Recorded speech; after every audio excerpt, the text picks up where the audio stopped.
उसके द्वारा वे उसके द्वारा वे शहंशाह के कारागार से भाग निकले। इस प्रकार वे दोनों भगवान श्री चैतन्य महाप्रभु के साथ सम्मिलित हो गए। श्रील रूप गोस्वामी सर्वप्रथम भगवान चैतन्य से प्रयागराज में मिले और उस पावन नगरी के 10वां समय घाट पर भगवान ने उन्हें निरंतर 10 दिन तक सदुपदेश दिया। भगवान चैतन्य देव ने उन्हें विशेष रूप से कृष्ण भावना विज्ञान की शिक्षा दी। भगवान चैतन्य देव द्वारा श्री रूप गोस्वामी प्रभुपाद को दी गई इस शिक्षा का वर्णन हमारे श्री चैतन्य महाप्रभु का शिक्षा नामक श्री रुको, चैतन्य तो इसमें महाप्रभु का देखो पहले शिक्षामृत नामक कैसे ही ग्रंथ ये में है। पढ़ाया होगा, खोला हुआ ही होगा इसको भी। सुधा माता कैसे जी, हरे पता? कृष्णा, आप अपना स्पीकर बंद कर लीजिए। सुधा माता जी, स्पीकर ये बंद देखो, कर ये कैसे लीजिए। ही निकल रहा है इसलिए कह रही हूँ। सुधा माता हाँ, जी, स्पीकर बंद कर लीजिए। नहीं तो उस वाले में रखी है, इस वाले में ये कैसे पता? वंदना माता जी, इनका आवाज बंद करिए, आप होस्ट हैं। वंदना माता जी, बंद करिए इनका आवाज। जी प्रभु जी। आप होस्ट है ना, आपके अंदर वो है, अथॉरिटी है, आप बंद कर सकते हैं। जिसकी भी आवाज चाहें आप बंद कर सकते हैं। ठीक है प्रभु जी। ठीक। ठीक है माता जी, उसको ऊपर करिए, हम उसको समझते हैं दोनों पैरा।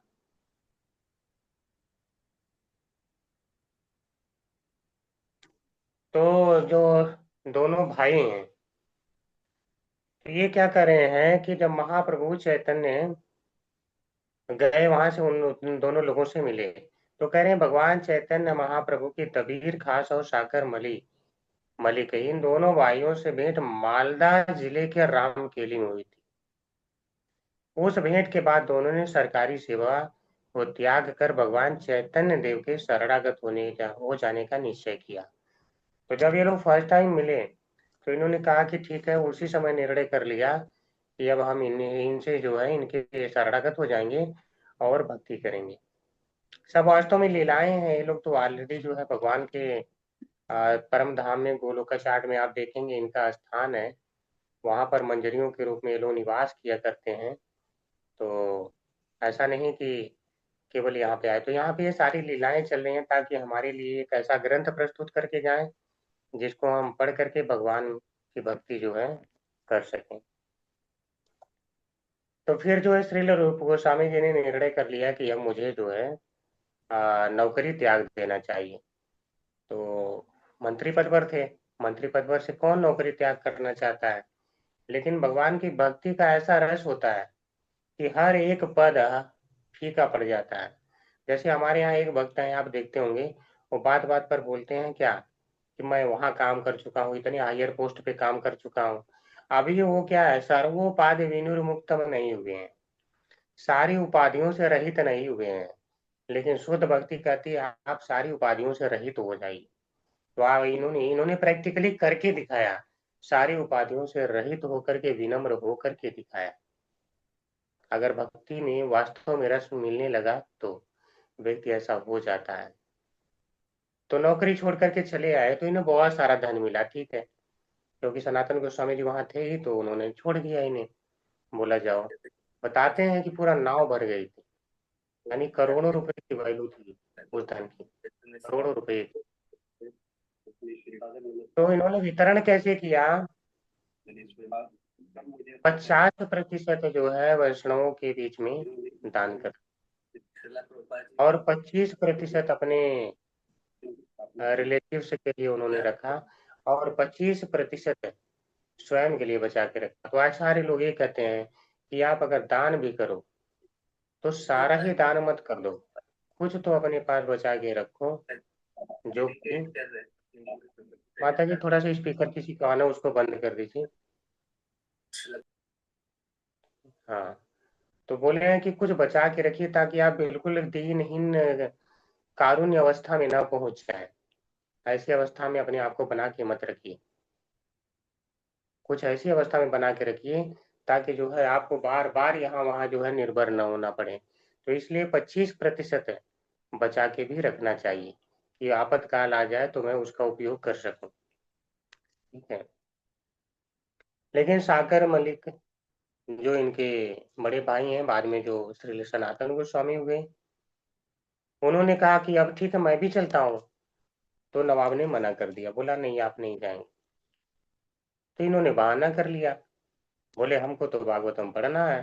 तो भक्त तो ये बोल रही है कि मेरी तबीयत खराब है और मैं नहीं आ पा रहा हूँ। तो बहुत दिनों तक नौकरी पे पहुंचे ही नहीं। और इन लोगों का काम इतना सिंसियर था, इतना अच्छा था कि नवाब जो है बहुत लाइक करता था। तो नवाब इनके पास पहुंच गया, किसी को भेज दिया, बोला जाओ उनके घर पे देख के आओ कितनी तबीयत खराब है, क्यों नहीं आ पा रहे हैं। तो वहां सब गए, तो देखे जो है ये तो डेली भागवतम पढ़ा करते हैं भक्तों को बुला के, और उसमें आनंद लूट रहे हैं। तो आके बता दिया। अब उन्हें पता ही नहीं चला कि ऐसा ऐसा हो चुका है। नवाब खुद पहुंच गया, जाके बोला वहां। नवाब जब पहुंचा तो ये लोग क्या है वहां खड़े हो गए आदर की। तो आदर करने से ये भी हमें पता चलता है कि चाहे कोई कितना ही बुरा क्यों ना हो, अगर उच्च पद पर है तो उसे भगवान ने ही वहां बिठाया है, तो उस पद का सम्मान करना चाहिए, क्योंकि कुछ ना कुछ पुण्य कर्म किए हैं जो वहां पे वो पहुंचा है। अब अगर वो बुरा कर रहा है तो उस बुरे का भी उसे फल मिलेगा, लेकिन पुण्य कर्म के कारण अगर वहां वो पहुंचा तो उस पुण्य कर्म के कारण संचित उस पद का हमें गरिमा का मान रखना चाहिए, उसका सम्मान किया जाना चाहिए। तो सारे लोग खड़े हो गए।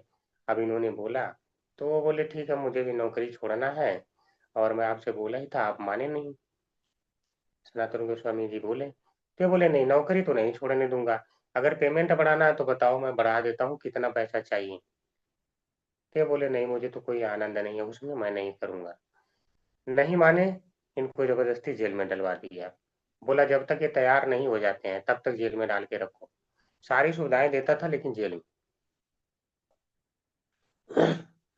तो इन्होंने चालाकी किया, जो जेल का क्या बोलते हैं, जेलर बोलेंगे जो वहां पे रहते हैं, ठीक है जेलर, जो केयर टेकर होते हैं, तो उधर उनसे मिले, बोले भाई देखो मेरे को छोड़ दो। तो ये माने नहीं, बोले नहीं मैं नहीं छोड़ सकता, नवाब मुझे बहुत दंड देगा। तो ये बोले कि ठीक है तुम्हें नहीं पता है मैं तुम्हें कितना धन दे सकता हूँ। तो ये बोले तुम तो जेल में बंद हो, धन कहाँ से दोगे। तो इन्होंने धन का उचित उपयोग किया कि जब श्री रूप गोस्वामी जी गए थे तो गांव में क्या है उनका किसी के यहाँ बहुत सारा पैसा बाकी था, तो वो मंगा करके इनको धन देने लगा। और धन देने लगा तो ये तब भी डर रहा था, बोला नहीं नवाब मुझे मार डालेगा। तो इन्होंने कहा देखो सुनो तुम्हें तो मरना पड़ेगा ही, तुम एक काम करना, ये मत बोलना कि तुमने मुझे छोड़ दिया है, तुम कहना कि ये गए थे वहां पे घाट पे नया स्नान करने के लिए, और फिर वहां से निकले ही नहीं, मुझे लग रहा है कि डूब करके मर गए। और मैं तुम्हें वचन देता हूँ कि मैं उसके सामने नहीं आऊंगा नवाब के, मैं अपना कार्य छिप के करूंगा। तो उस समय तो ऐसा मीडिया था नहीं कि पता चल जाए। तो फिर वो तैयार हुआ, और तैयार किस शर्त पे हुआ, जब इन्होंने बोला देखो मैं अगर एक बार हाँ कर दूं मंत्री पद के लिए तो मुझे मंत्री का पद तुरंत मिल जाएगा, जब मंत्री का पद मिल जाएगा तो मैं तुम्हें कितना दंड दूंगा तुम नहीं समझ सकते हो, मैं तुम्हें बहुत दंड दूंगा। तो वो डर भी गया, तो पैसे भी पाया, डर भी गया, और वहां से उनको छोड़ दिया। तो इस प्रकार से वो भी मुक्त हुए। तो फर्स्ट टाइम मैं शायद वाराणसी बोल दिया था, दोबारा दोबारा जो है जा करके रामकेली के बाद जो है प्रयागराज में मिले। प्रयागराज में मिले थे श्री रूप गोस्वामी जी से, 10 दिन उन्हें शिक्षाएं दी, और 10 दिन के बाद जो शिक्षाएं दी तो उन्होंने पूरा शिक्षा लेने के बाद कहा मैं तो इस शिक्षा के योग्य ही नहीं हूँ, आपने शिक्षा दे दिया, अब ये शिक्षा मेरे अंदर प्रकाशित तो हो जाए, आप उसका आशीर्वाद भी दीजिए। देखिए भगवत गीता तो सारे पढ़े हैं, क्या सबके अंदर वो प्रकाशित हो गया गीता का ज्ञान। अगर प्रकाशित हो गया तो वे क्यों नहीं समझ पाए कि कृष्ण ही परम भगवान है, क्यों नहीं समझ पाए। तो ज्ञान या अर्जित कर लेना ये प्रमाण नहीं है कि आपको ज्ञान जो है प्रकाशित भी हो गया अंदर। आप लोग मेरी बात समझ पा रहे होंगे, वो भगवत कृपा से ही होता है, गुरु की कृपा से ही होता है। तो उन्होंने फिर कृपा किया, बोला ठीक है। तो जब कृपा किया उनके चरणों में आके गिर पड़े, बोले मैं ज्ञान के लायक नहीं हूँ, आपने मुझे ज्ञान दे दिया। तो फिर इन्होंने जो है उस ज्ञान को बोला ठीक है मैं आपको आशीर्वाद देता हूँ कि ये ज्ञान आपके अंदर प्रकाशित हो जाए।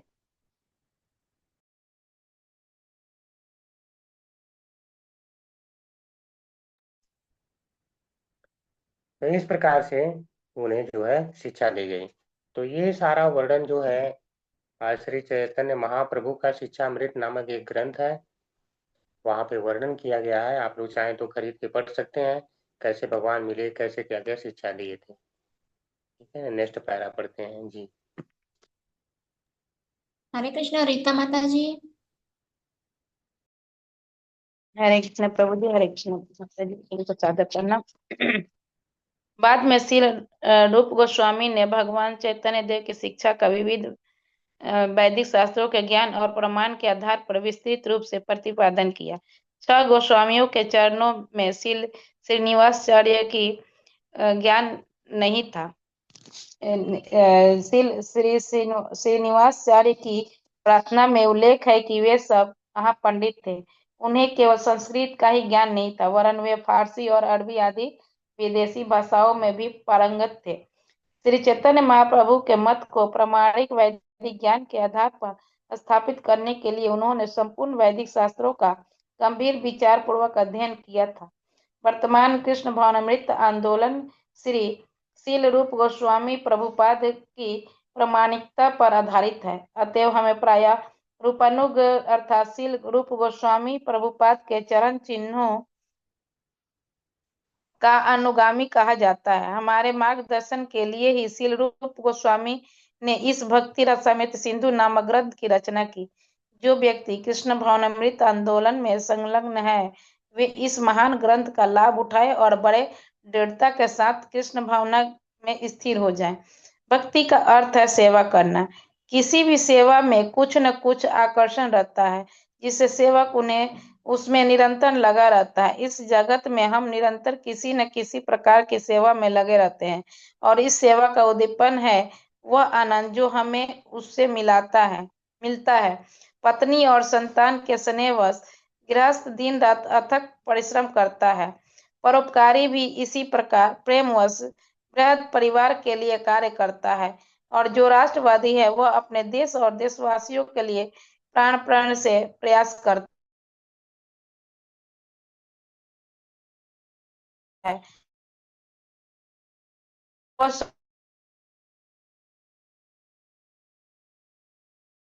परोपकारी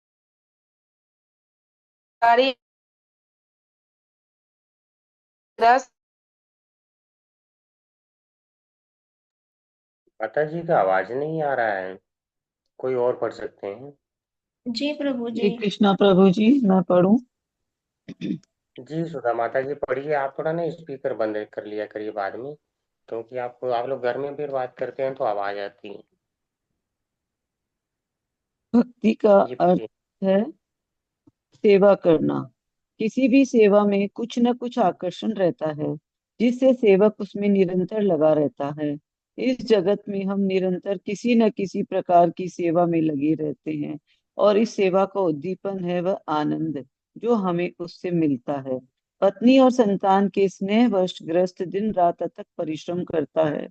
परोपकारी भी इसी प्रकार प्रेमवश बृहद परिवार के लिए कार्य करता है। और जो राष्ट्रवादी है, वह अपने देश और देशवासियों के लिए प्राण प्रण से प्रयास करता है।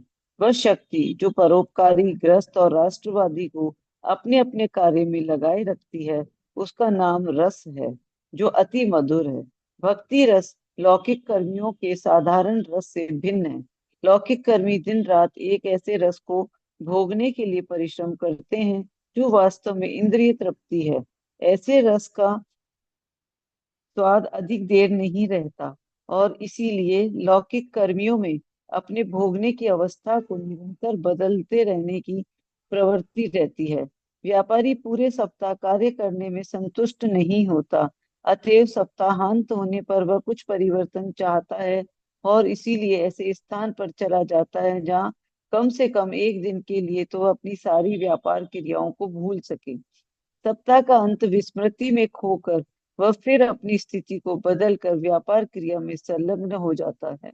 किसी परिस्थिति अथवा स्थिति विशेष को स्वीकार कर लेना और फिर कुछ समय बाद त्याग देना, लौकिक कार्यकलाप का यही स्वरूप है। इसी को भोग त्याग कहते हैं। जीवात्मा निरंतर न तो इंद्रिय तृप्ति में रह सकता है और न त्याग में। निरंतर परिवर्तन चलता रहता है। हमें इनमें से किसी भी अवस्था में सुख नहीं मिलता, क्योंकि हमारा शाश्वत स्वरूप इन दोनों से भिन्न है। इंद्रिय तृप्ति अधिक समय तक नहीं रहती, अतएव उसे चपल सुख कहते हैं। उदाहरण के लिए, एक साधारण मनुष्य दिन रात अथक परिश्रम करके अपने परिवार वालों को सुख देने में सफल होता है, और इससे उसे एक प्रकार का के रस की अनुभूति है, परिवार वालों को सुख देने में सफल होता है, और इससे उसे एक प्रकार के रस की अनुभूति होती है। परंतु जैसे ही उसका जीवन समाप्त हो जाता है, शरीर के साथ ही प्राकृतिक सुख में की हुई सब उन्नति भी समाप्त हो जाती है। अतएव नास्तिकों के लिए मृत्यु को भगवान का रूप माना जाता है। भक्त भक्ति योग के द्वारा भगवान के सानिध्य का अनुभव करते हैं, और नास्तिक उनका साक्षात्कार मृत्यु के रूप में करते हैं। मृत्यु होने पर सब कुछ समाप्त हो जाता है।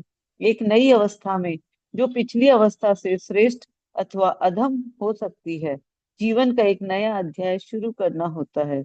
राजनीतिक, सामाजिक, राष्ट्रीय तथा अंतरराष्ट्रीय किसी भी क्रिया क्षेत्र में सारे कर्मों का फल जीवन के साथ ही समाप्त हो जाएगा, यह बिल्कुल निश्चित है। परंतु भगवान की हरे दिव्य प्रेमा, कृष्ण हरे हरे कृष्ण कृष्ण। माता जी। तो हाँ, यहाँ तक समझते हैं।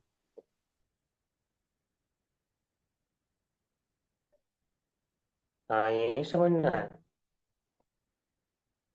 नेक्स्ट पैरा था ना उसके ऊपर वाला। हाँ,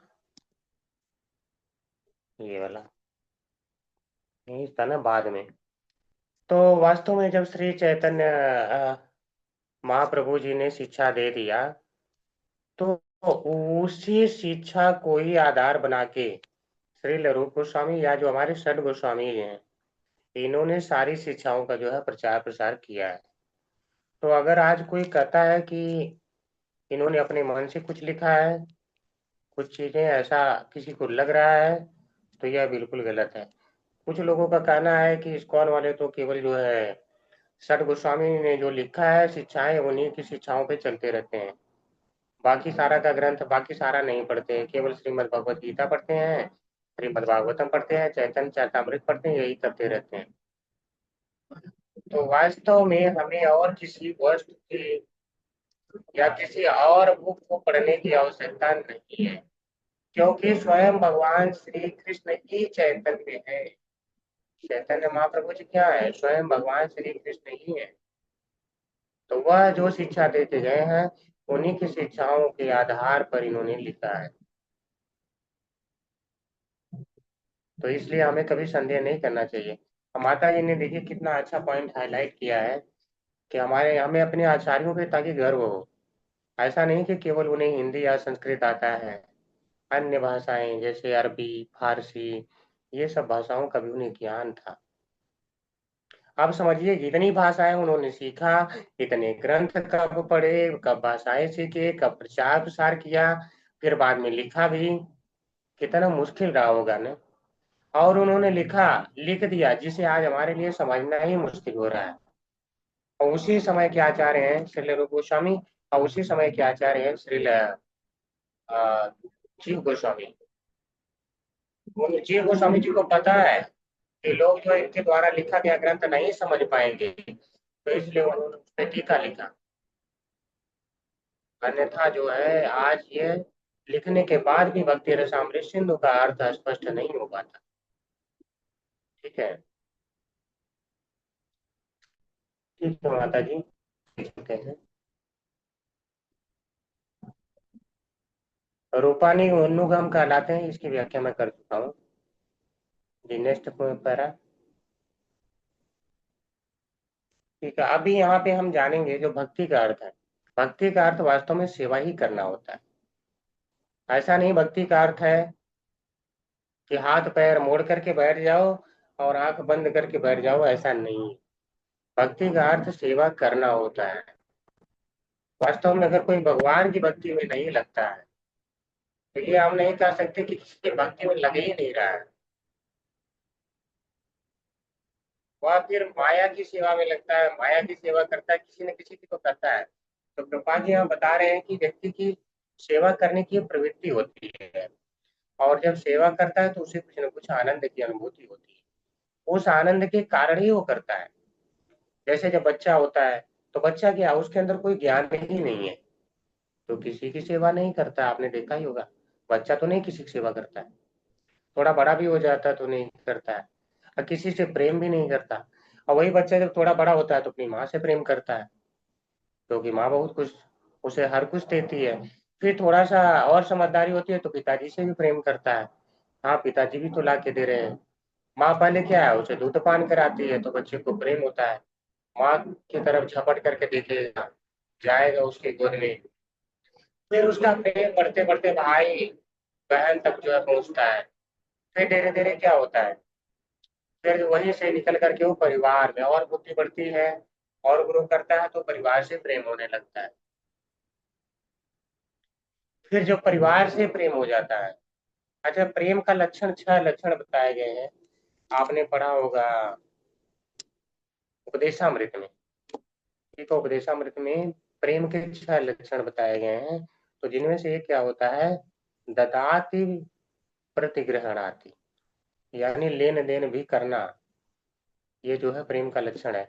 अगर हम किसी को कुछ दें ही ना, कुछ लें ही ना, तो हमारे प्रेम का कहाँ पता चलता है कि हम प्रेम करते हैं। जब कोई कुछ देता है किसी को ले जाके तो हमें क्या लगता है, अरे हम इतना प्रेम कर रहे हैं, शायद उस वस्तु की आवश्यकता भी ना हो।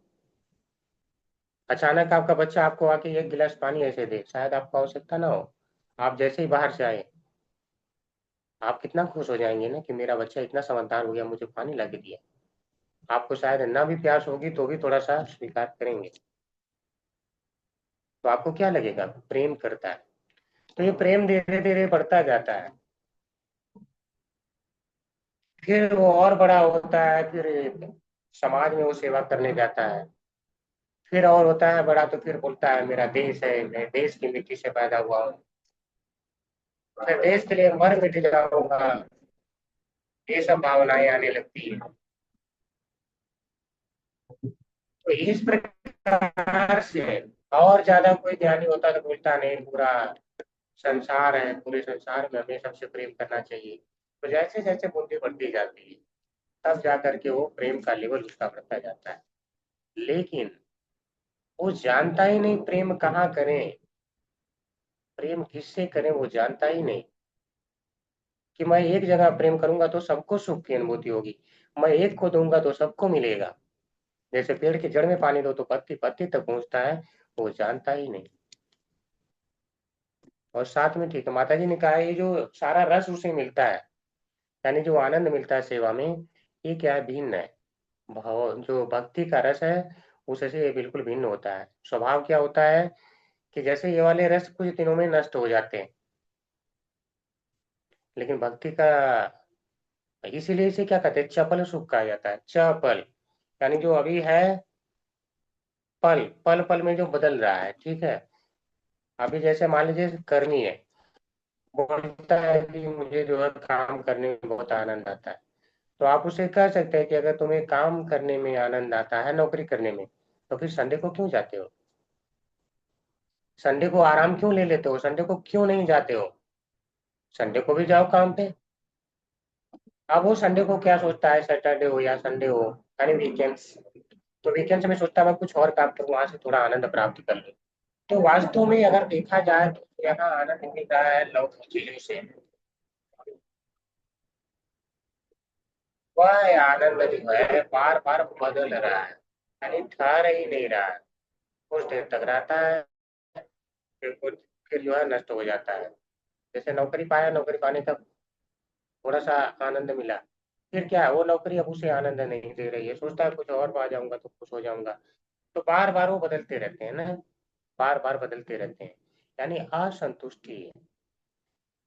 लेकिन भक्ति में असंतुष्टि नहीं है, इसीलिए लोग कहते हैं कि तुम्हारा जो ग्रंथ है उसमें जो है परिवर्तन कर देना चाहिए, आज जो है आज के समय के हिसाब से कुछ परिवर्तन करने चाहिए, तुम लोग तो एक ही बात पे अड़े रहते हो।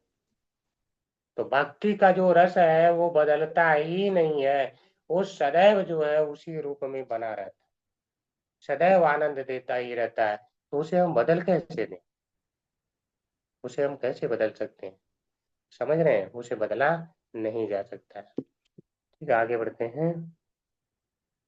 प्रभुपाद जी कह रहे हैं, मान लो तुम्हें जो ये संसारिक चीजों से सुख प्राप्त हो रहा है, तो उसमें क्या होता है, जैसे व्यक्ति मान लो मर गया, मान लो उसने बहुत बड़ी बिल्डिंगें तैयार कर लिया, बहुत सारे पैसे इकट्ठे कर लिए, तो मर गया, तो अगली बार जाके कुत्ता बन गया, बिल्ली बन गया, कुछ भी बन गया, तो क्या उसे अब सुख दे पाएगा? अच्छा चलो कुत्ता बिल्ली नहीं बना, मरने से पहले की हम ले लेते हैं, उसने बहुत सारा इकट्ठा किया, कुछ कुछ लोगों के बच्चे ही खराब निकल जाते हैं, तो बच्चे क्या करते हैं, उन्हें उसी घर में रखते हैं और दाना पानी भी अच्छे से नहीं पूछते हैं।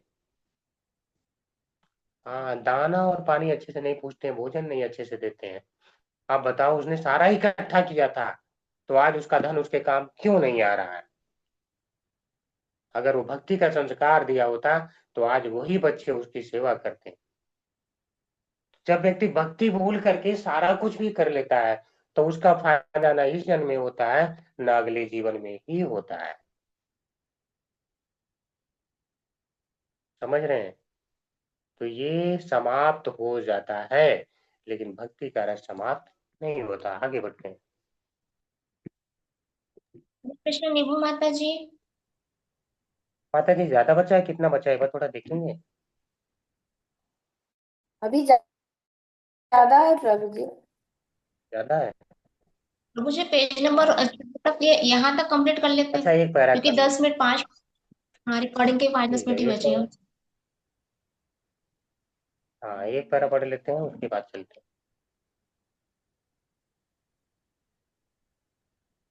हरे कृष्णा माता जी। हरे कृष्णा प्रभु जी। परंतु भगवान की दिव्य प्रेममय सेवा में अनुभव में आने वाला भक्ति रस जीवन के अंत के साथ समाप्त नहीं होता, वह निरंतर बना रहता है और इसलिए उसे अमृत कहते हैं।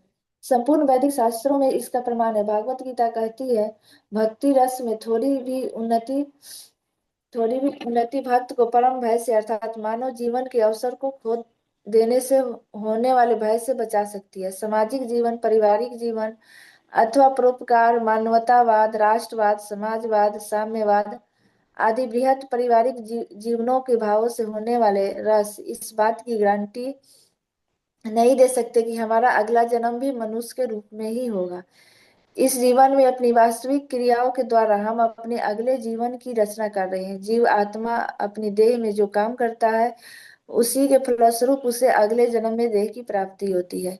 इन सब क्रियाओं का लेखा जोखा देव देव के हाथ में है। भागवत गीता में इस देव को सबका प्रधान कारण बतलाया गया है। श्रीमद् भागवत में भी उल्लेख है कि, और ऊपर करिए माता जी,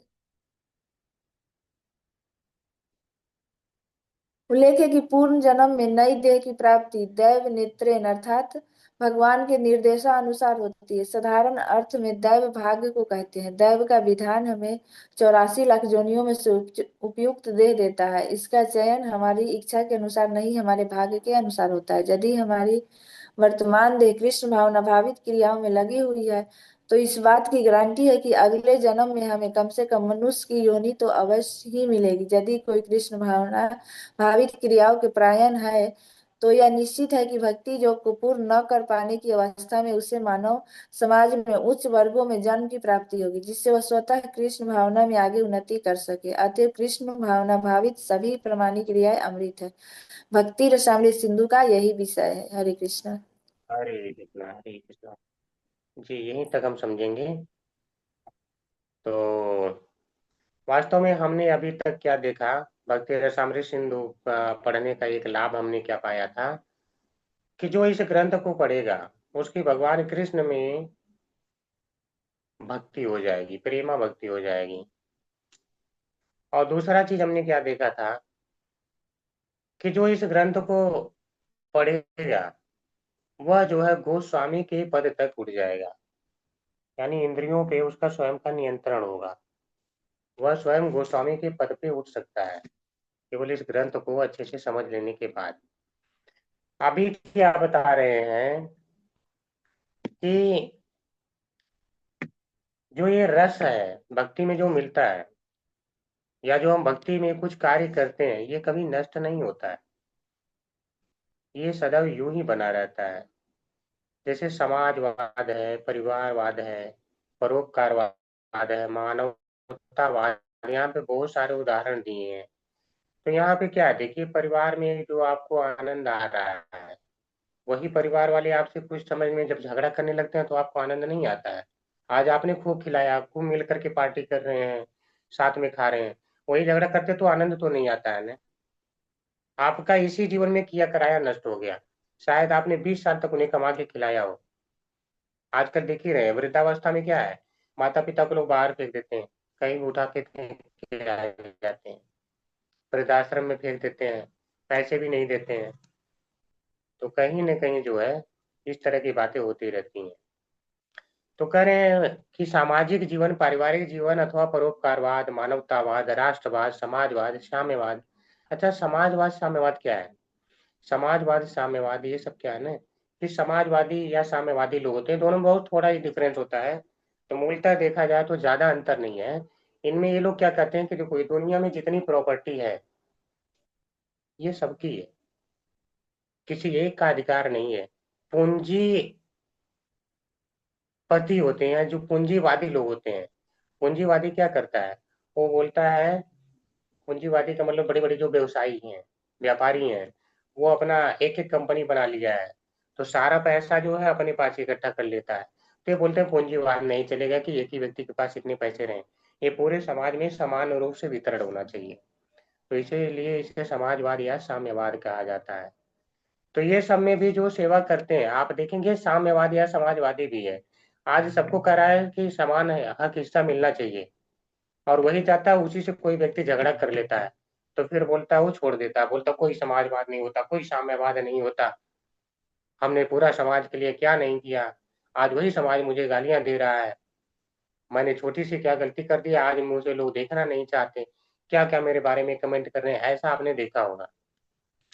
ठीक है, तो इस प्रकार से कभी कभी होता है कि सब कुछ करने के बाद भी, जैसे आपने देखा होगा हमारे यहाँ के, मैं नाम नहीं लूंगा, कुछ बिजनेसमैन हैं जिन्होंने कोरोना काल में इतने गैस ऑक्सीजन के जो सिलेंडर हैं, इतने ज्यादा हॉस्पिटलों में प्रोवाइड करें, और मैंने देखा कि कुछ लोग बातें कर करके उन्हें भी गालियां दे रहे थे, उन्हें भी गालियां।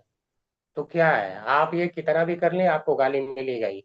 इससे जो मिलने वाला सुख है आपको परमानेंट नहीं हो सकता, ना तो अभी, ना तो अगले जन्म में भी। लेकिन भगवत गीता में भगवान ने कहा है कि जो यहाँ से सुख प्राप्त होता है वह सदैव बना रहता है। किसी को याद आ रहा है, नष्ट नहीं होता भक्ति का सुख, या की गई भक्ति नष्ट नहीं होती है, किसी को है याद? अध्याय 2 में भगवान ने कहा है कि नेहा क्रमा विनाशो अस्ति प्रत्यावायो न विद्यते धर्मस्य त्रायते मतो भयात्। यानी न तो इस भक्ति का नाश होता है और न तो इसका ह्रास होता है, यानी ये समाप्त नहीं होती है। न यह अभिक्रम, इस क्रम का कोई नाश नहीं होता है। स्वल्पम अभी, अगर आपने थोड़ा भी किया है तो भी उसका नाश नहीं होता है, आपका उस अगले जीवन में ले जाके ऐड करके और फिर आपको भक्ति में प्रवृत्त कराएगा, और अगले जीवन में मानव जीवन की गारंटी देता है। ये भी भगवत गीता में कहा गया है। किसी को याद आ रहा है कहाँ कहा गया है कि मानव जीवन तो मिलेगा ही भक्ति के बाद?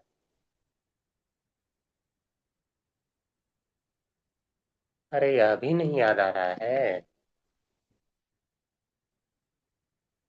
6वें अध्याय में तो कहा गया है, भगवान ने बताया था ना, हमने तो डिस्कशन किया था कि अर्जुन ने जब पूछा था क्या होगा अगर भगवत प्राप्ति नहीं हो पाई, उसकी भक्ति का पूर्ण नहीं हो पाई तो क्या होगा।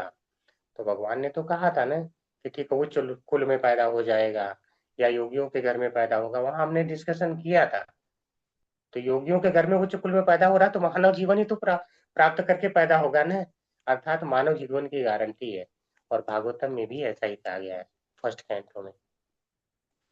तो ये हमारे पास सारे प्रमाण हैं, लेकिन क्या साम्यवाद, समाजवाद आपको गारंटी दे सकता है कि आप क्या बनेंगे?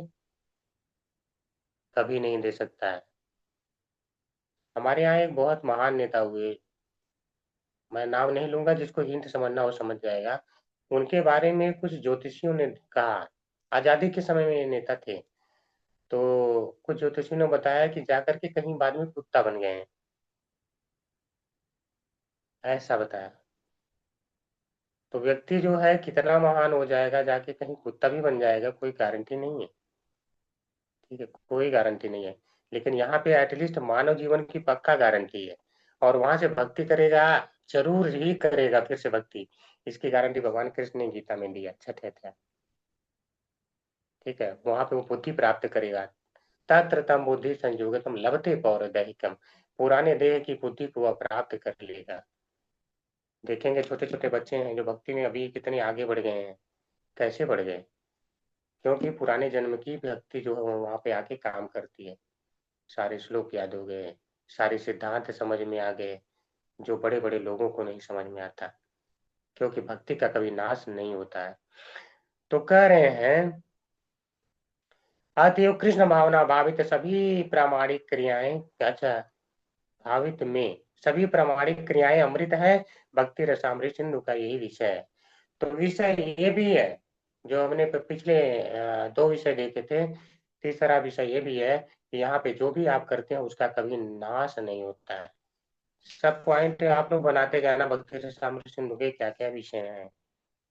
ठीक है, ये सारे बनाते जाना ताकि आप लोगों को आसानी हो, नोट बनाते जाना मूल मूल पॉइंट का, कि आदमी गोस्वामी के पद पे चला जाएगा, कृष्ण की भक्ति हो जाएगी प्राप्त, और ये भक्ति कभी नष्ट भी नहीं होती है।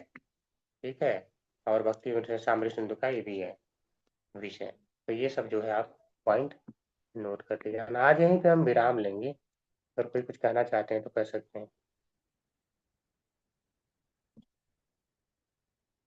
हरे कृष्ण प्रभु जी इससे तो रिलेटेड नहीं है, लेकिन प्रभु जी अपने ग्रुप में तो मैं केवल एग्जाम देने वाली हूँ, तो मैं माता जी को मैंने एक की थी मैसेज, तो उन्होंने बोला कि आप लोग ग्रुप डिस्कस कीजिए कि हाँ कौन कब आप लोग एग्जाम देने वाले हैं। तो मैं बोली कि अपने ग्रुप में तो मैं हूँ, और रमेश प्रभु जी तो श्लोका है और वो दोनों ही एक नहीं मिनट माता दिए। जी, एक मिनट, 1 मिनट माता जी, 1 मिनट।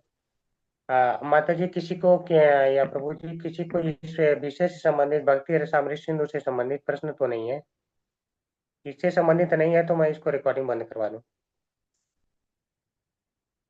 नहीं है, माता जी रिकॉर्डिंग बंद कर दीजिए, फिर हम बात करते हैं। जी प्रभु। जी, और अनशेयर कर दीजिए। जी माता जी, तो अब बताइए क्या है। हरे कृष्ण प्रभु जी, एग्जाम के लिए मैंने बोली थी कि अगर मैं सैटरडे को दे दूंगी तो वही मैसेज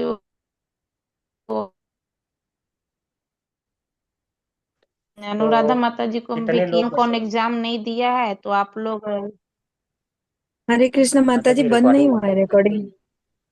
रिकॉर्डिंग माता जी बंद कर दीजिए, ये सब बातें रिकॉर्ड हो रही हैं। टॉपिक से जिसका संबंध नहीं हो, नहीं होना चाहिए। जो सुनते हैं बाद में रिकॉर्डिंग उन्हें खराब लगता है।